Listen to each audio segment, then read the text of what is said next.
Bonjour, bonjour, chers abonnés sur ma nouvelle chaîne, chers passionnés amis des oiseaux des Canaries et des chardonnerets. Encore une nouvelle vidéo sur Canaries du 28.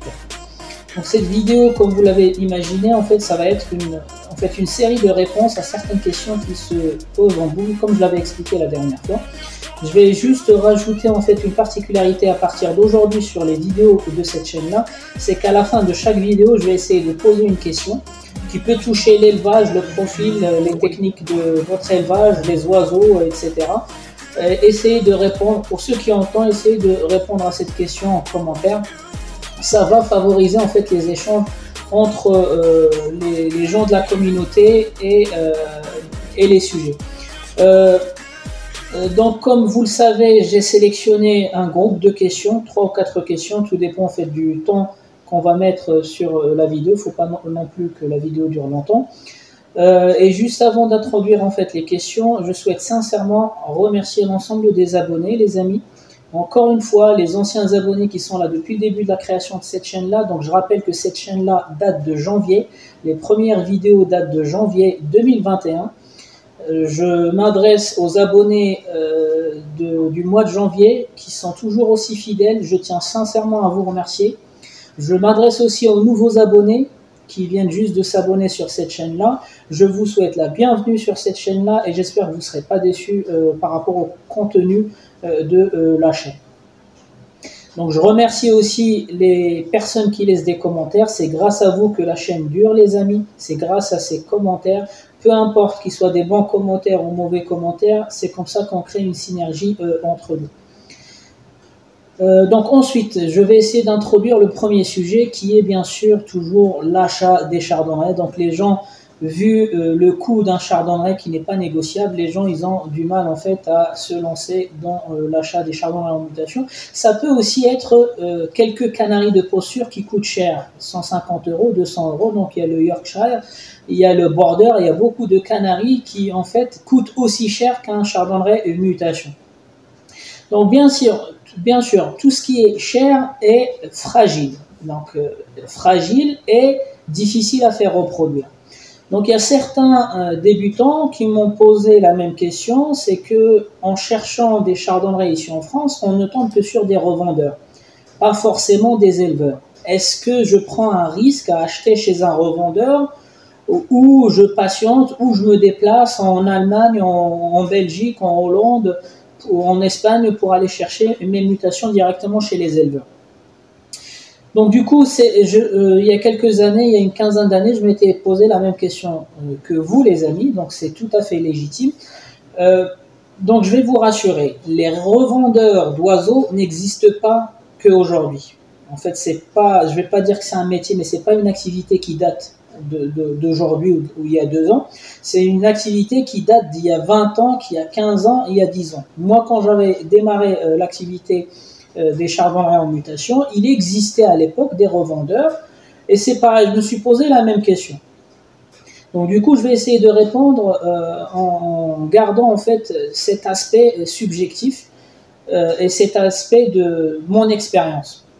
Donc les amis, comme les éleveurs, il y a des bons éleveurs, il y a des mauvais éleveurs. Il y a des éleveurs qui sont éleveurs toute l'année, c'est-à-dire ils n'ont pas de pause, ils n'ont pas de congé dans l'élevage. Ils ont des générations d'oiseaux, ils vont en faire une deuxième génération, une troisième génération, et ils ont un élevage durant toute l'année, durant plusieurs années de suite. Il y a des éleveurs qui ne vont travailler que pendant les périodes de reproduction. Ça veut dire qu'ils n'ont pas d'élevage, ils ont une installation, mais ils vont acheter les oiseaux à la dernière minute, ils vont faire leur période de reproduction et ils vont tout revendre en gardant les installations. Donc eux, ce sont des anciens éleveurs à long terme, mais ils ont transformé en fait cette passion en une passion chronique. Ça veut dire qu'il ne va pas durer toute l'année. Ça leur permet de passer des vacances, de ne pas avoir des contraintes, parce que vous savez très bien, un éleveur qui a l'élevage toute l'année, il a beaucoup de contraintes, les congés des écoles, les vacances scolaires, les vacances d'été. Donc voilà, donc ça représente beaucoup de contraintes, surtout quand on n'a pas une personne à côté qui s'y connaît, qui pourra couvrir en fait les congés d'un éleveur. Et donc les revendeurs, les amis, il y a aussi des bons et il y a aussi des mauvais. il y a un revendeur qui était déjà ancien éleveur. Donc du coup, qu'est-ce qu'ils faisaient même aujourd'hui, les éleveurs, ils font quoi? En fait, quand ils veulent introduire une nouvelle mutation ou une nouvelle souche, ils vont se déplacer loin, chez des grands éleveurs à échelle nationale et internationale. Ils vont acheter un lot d'oiseaux. Quand ils reviennent chez eux, ils vont faire du tri, ils vont sélectionner les sujets avec lesquels ils vont travailler. Le reste, ils vont essayer de le revendre avec une marge pour couvrir les frais de déplacement, ce qui est tout à fait normal. Ils ne vont pas revendre au même prix alors qu'il y a eu un déplacement, il y a eu des mobilisations des fois sur place, 2-3 jours, essayer de faire le tour des grands éleveurs. Donc voilà, donc il y a des frais annexes à ça, ils vont les répercuter sur les prix des chardonnays. Mais ça reste quand même des prix plus abordables.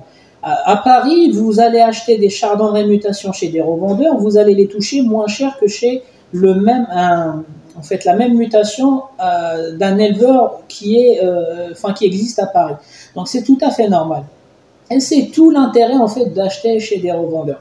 Par contre, comme il y a des bons éleveurs, il y a des mauvais éleveurs, il y a des bons revendeurs, comme il y a des mauvais revendeurs. Il y a un revendeur qui s'y connaît, il y a un revendeur qui a un savoir-faire, qui était un ancien éleveur, et il connaît, il a un bagage, il a une expérience qui va l'aider à choisir, à sélectionner ses oiseaux et à les revendre. Donc dans ce cas-là, vous n'avez pas à vous inquiéter.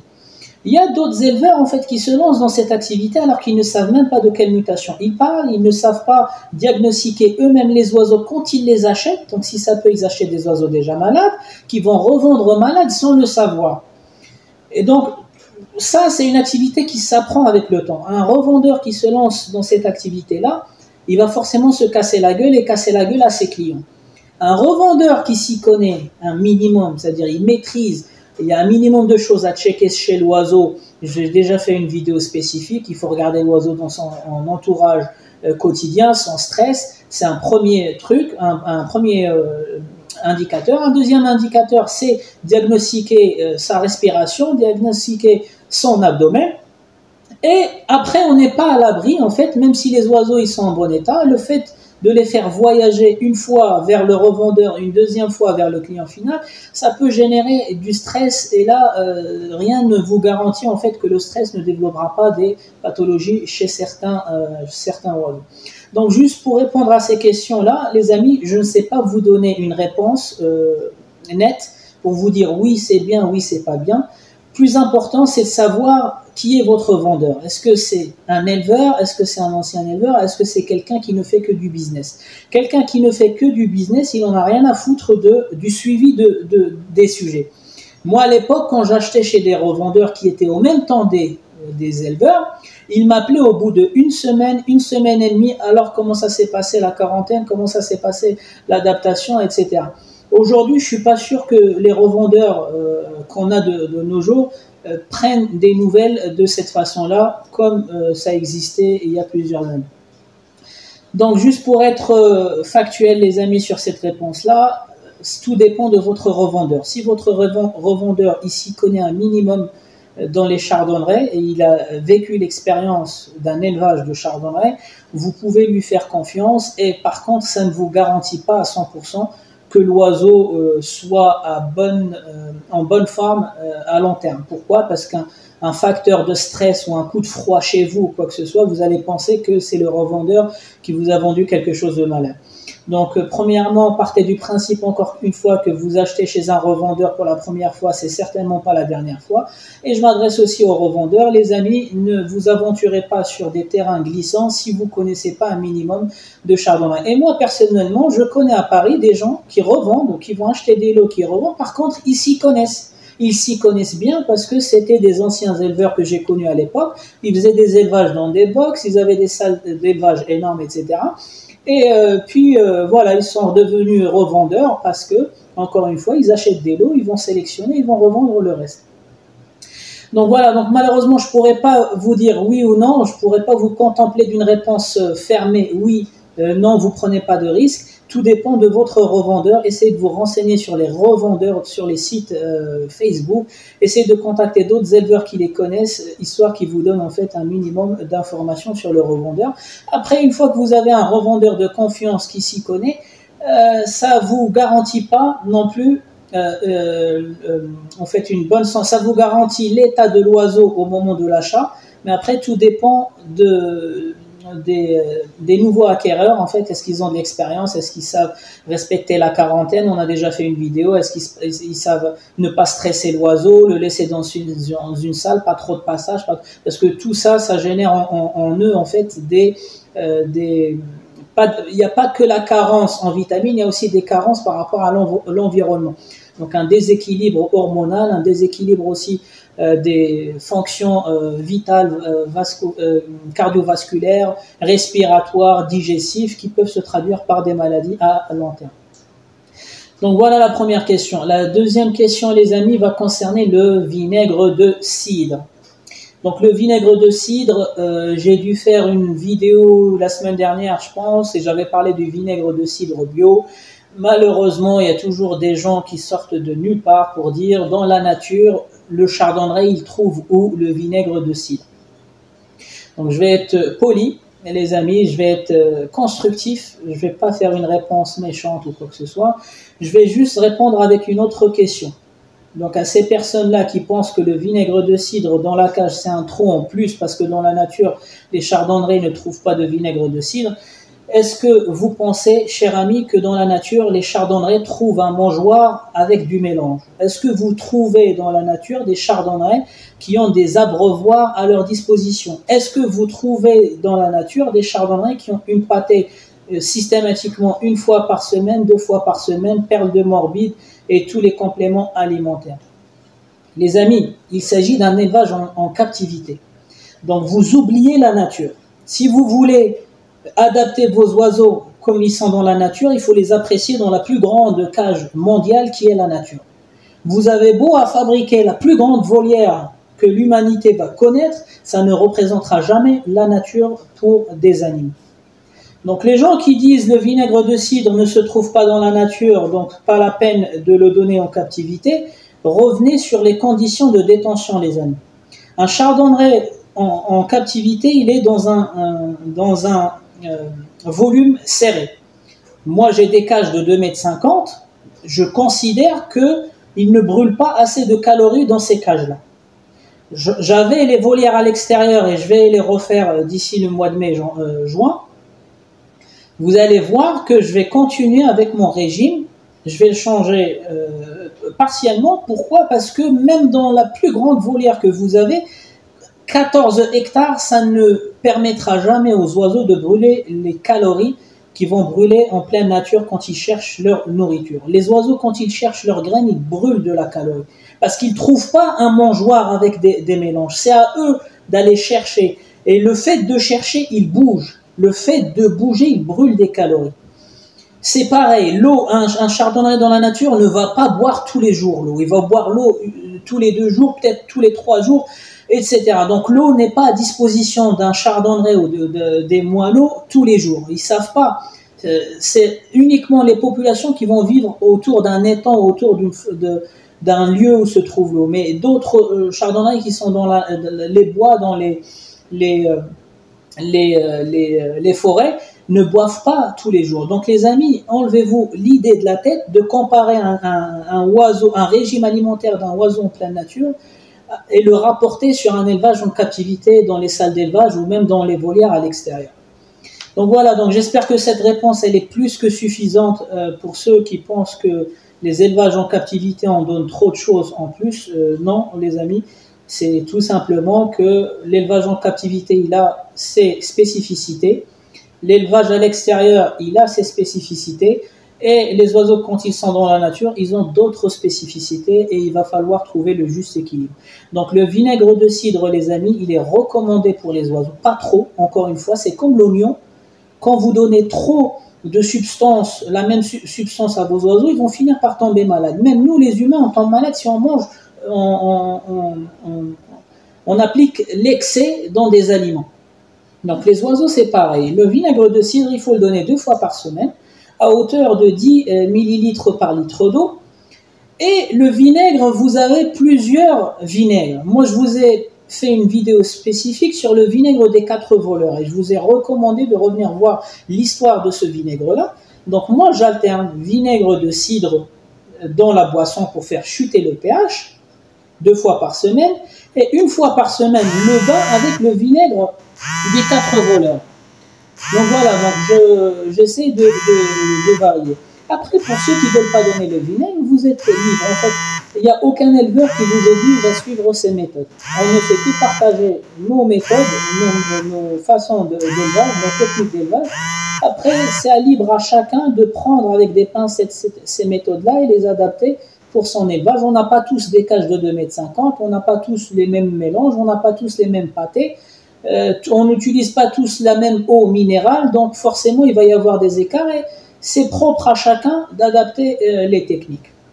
Donc dans le même cadre du vinaigre de cidre, il y a une personne qui m'a posé une question, donc la question elle est utile, mais encore une fois c'est différent de la forme de la question par rapport au vinaigre. Quelqu'un qui sort de nulle part et qui te dit dans la nature il trouve où le vinaigre de cidre, c'est un peu moyen comme intervention.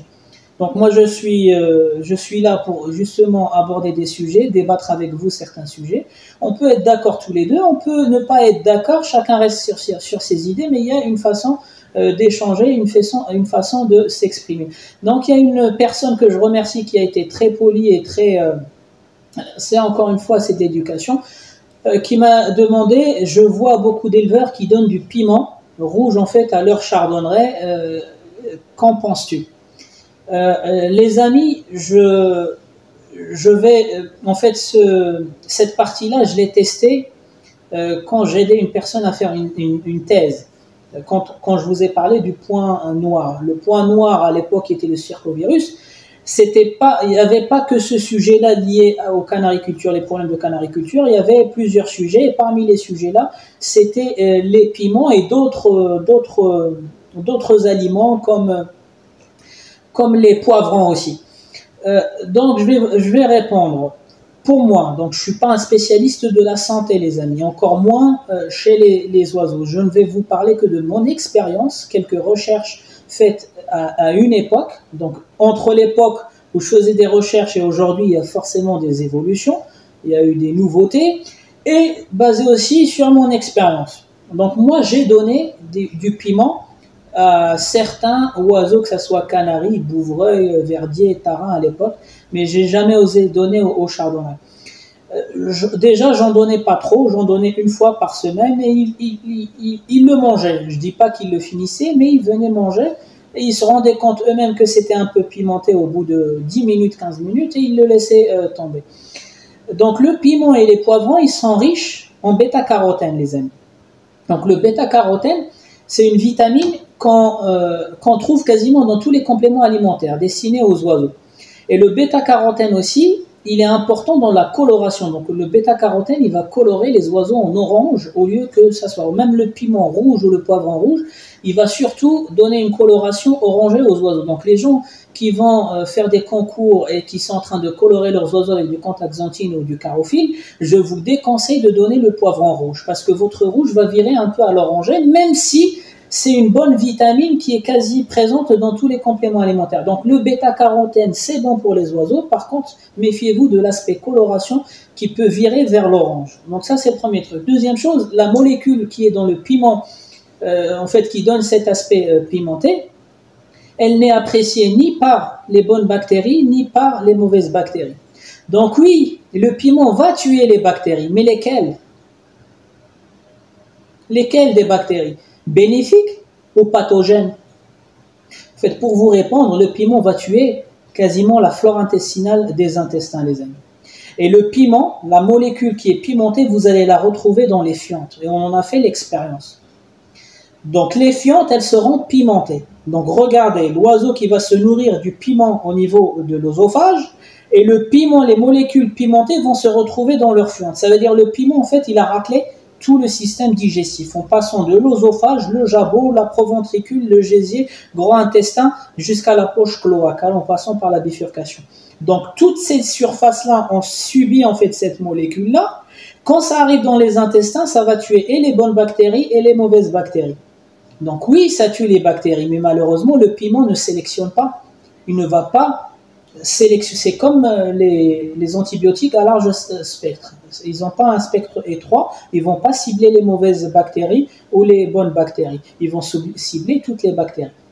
Donc, en plus de ça, donc je suis désolé pour enfin, cette façon de vous répondre, mais j'essaie de ne pas être hypocrite, de vous dire oui, c'est bon ou non, c'est bon. Moi, je vous donne les infos que j'ai, les infos que j'ai vécues. Après, libre à vous de prendre ou pas le risque de donner le piment.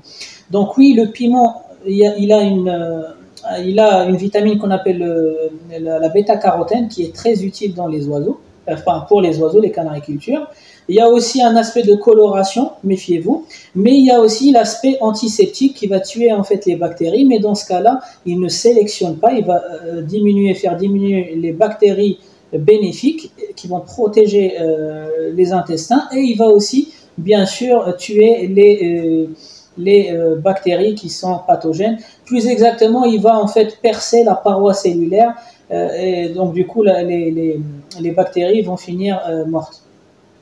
Par contre, juste un petit plus, ces molécules pimentées, elles vont aussi agresser les muqueuses, les parois internes des organes. Donc en passant par le jabot, vous savez que le jabot, on a des parois avec une salive, avec des enzymes. En fait, il va supprimer, il va abîmer, il va agresser, il va attaquer, c'est comme s'il va décaper certaines cellules qui sont utiles pour produire des enzymes ou pour garder en fait un taux d'humidité.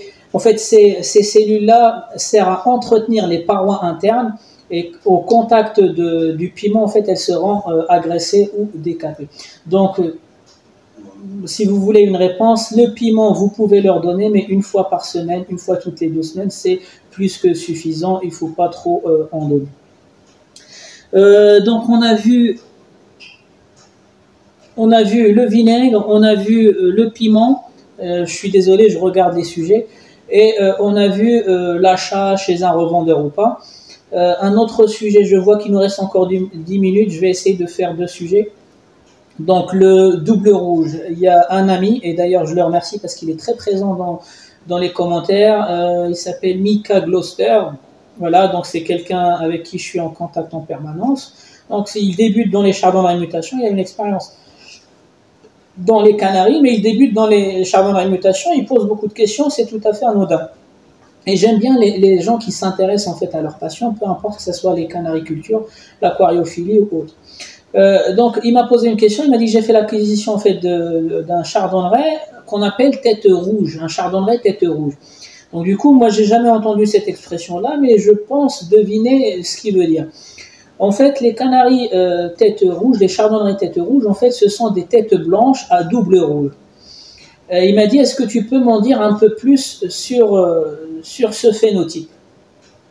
Donc, du coup, je lui ai expliqué, et je pense qu'il a été convaincu, et je vais essayer de faire en profiter certains. Donc, il y a certains canaris, certains chardonnerets qui sont porteurs de têtes blanches ou de têtes blanches, surtout les mâles. Cette spécificité, on la retrouve chez beaucoup de mâles que de femelles. En fait, ça vient de la capacité à produire et à fixer le pigment rouge qu'on appelle le contaxanthine. Et quand les oiseaux sont porteurs de têtes blanches ou des têtes blanches, en fait, les pigments noirs, bruns et noirs plus bruns qui sont au niveau de la calotte disparaissent. Ils disparaissent, les capteurs, ils sont libres. Les capteurs, ils sont libres, et c'est ce gène qui fait disparaître la calotte, en fait, il fait aussi travailler la caroténoïde, qu'elle soit jaune ou qu'elle soit rouge. C'est pour ça les porteurs de têtes blanches ou des têtes blanches, ils ont toujours des poitrines un peu jaunâtres, ils ont toujours quelques plumes jaunes sur les épaules, ils ont toujours quelques plumes rouges ou jaunes au niveau de la calotte. En fait, les pigments noirs et bruns ont disparu, ils ont laissé les capteurs libres. Et ils ont en plus de ça un gène qui est fort pour produire et fixer la contaxanthine, ce qui fait que les pigments rouges ils vont finir par se fixer au niveau de la calotte. Mais comme la calotte elle touche le masque, vous avez l'impression que le rouge du masque et la calotte ne fait qu'une seule masse. Et vous dites il a une tête rouge. Le langage exact c'est un double rouge. Et le rouge que vous voyez sur la nuque, en fait, c'est du rouge qui vient de l'ancienne calotte, qui a été décolorée avec la mutation tête blanche et remplacée par la contaxanthine ou les pigments, la caroténoïde en général. Ça peut aussi des fois être du rouge, orangé et jaune. Voilà, donc ça fait partie du gène de la tête blanche qui travaille cette capacité. On a une meilleure capacité à produire et surtout à fixer le colorant. Donc voilà les amis, dernière question, il nous reste encore 5 minutes. Je vais essayer d'aborder un sujet qui fera aussi l'objet d'une vidéo plus détaillée la prochaine fois. Donc j'étais malade les précédents jours, j'étais un peu fatigué. L'hiver, moi, c'est ma spécialité. Dès qu'il y a un peu de froid, en fait, la chute de température, je commence à être un peu fatigué. Et j'ai eu l'idée, en fait, de parler des bactéries chez les oiseaux en général. Donc, du coup, ça va être une introduction pour une prochaine vidéo où on va parler un peu plus de la flore intestinale. Donc, j'entends beaucoup de monde, même dans les clubs, la flore intestinale, les grammes positifs, les grammes négatifs, mais malheureusement, beaucoup de monde qui utilise ces termes-là ou ce vocabulaire-là n'ont fait qu'entendre des bruits, ou ils ont lu des articles qui ne sont pas officiels. Donc il y a peu de gens qui savent ce que c'est vraiment. Je ne parle pas des biologistes, je parle des gens comme vous et moi, qui sont dans les canaricultures, mais on n'a pas un métier en rapport avec la biologie, que ce soit animal ou végétal, cellulaire, ce que vous voulez. Et donc du coup, grammes positifs, grammes négatifs, vous parlez dans des groupes, vous entendez tout de suite, ouais, il faut supprimer les grammes négatifs, garder les grammes positifs, machin. Les amis, je risque de vous décevoir malheureusement, mais je suis obligé de corriger. Grammes positifs, grammes négatifs ne veut rien dire sauf en termes de classification des bactéries. Et on a un lot de bactéries, on souhaite le classer. Certains éleveurs, certains spécialistes vont le classer en fonction de la forme des bactéries. D'autres, ils vont les classer en fonction de la taille des bactéries. Et d'autres, ils vont les classer en fonction de la couleur issue d'un processus qu'on appelle le gramme. Donc, gramme positif, gramme négatif, c'est un processus pour colorer les bactéries. Et suite à ce processus-là, certaines bactéries vont devenir violettes et d'autres vont devenir rosées. Les violettes, ce sont les grammes positifs, les violettes sont les grammes négatifs. D'accord? Donc, grammes positifs, grammes négatifs, essayez de ne pas véhiculer des mauvaises idées sur l'appellation gramme positif, gramme négatif. C'est un abus de langage, c'est pour ça le vocabulaire il est important. On peut dire des bactéries bénéfiques et des bactéries pathogènes. Mais dire que les grammes positifs sont bonnes pour le corps de l'oiseau, de l'humain, non. Je peux vous en donner une vingtaine d'exemples de bactéries grammes positifs mais qui nous rendent malades. La mégabactérie chez les oiseaux, elle est gramme positive si on se base sur cette méthode de coloration. Et pourtant, elle rend l'oiseau malade. Après, je sais, il y a certains puristes, ils vont dire, oui, mais c'est une levure, c'est pas une bactérie. Avant, c'était une levure. Après, la science a évolué, ils ont démontré que c'était une bactérie. Aujourd'hui, on est au stade de dire la mégabactérie, c'est une hybridation entre une levure et une bactérie. Mais aujourd'hui, quand on colore les bâtonnets de mégabactéries, elles prennent la coloration violette qui est à l'origine des grammes positifs. Donc, juste pour vous expliquer, grammes positifs, grammes négatifs ne veut pas dire bénéfique et pathogène. C'est juste une méthode pour classer des bactéries en fonction de leur paroi cellulaire. Il y a les grammes négatifs, ils ont une paroi fine qui laisse passer l'alcool, et les grammes positifs, ils ont une paroi épaisse qui ne laisse pas passer l'alcool. Et je vais vous expliquer ça dans la prochaine vidéo qui sera autour de la flore intestinale. Je vais vous expliquer correctement ce que c'est une flore intestinale ou microbiote intestinal.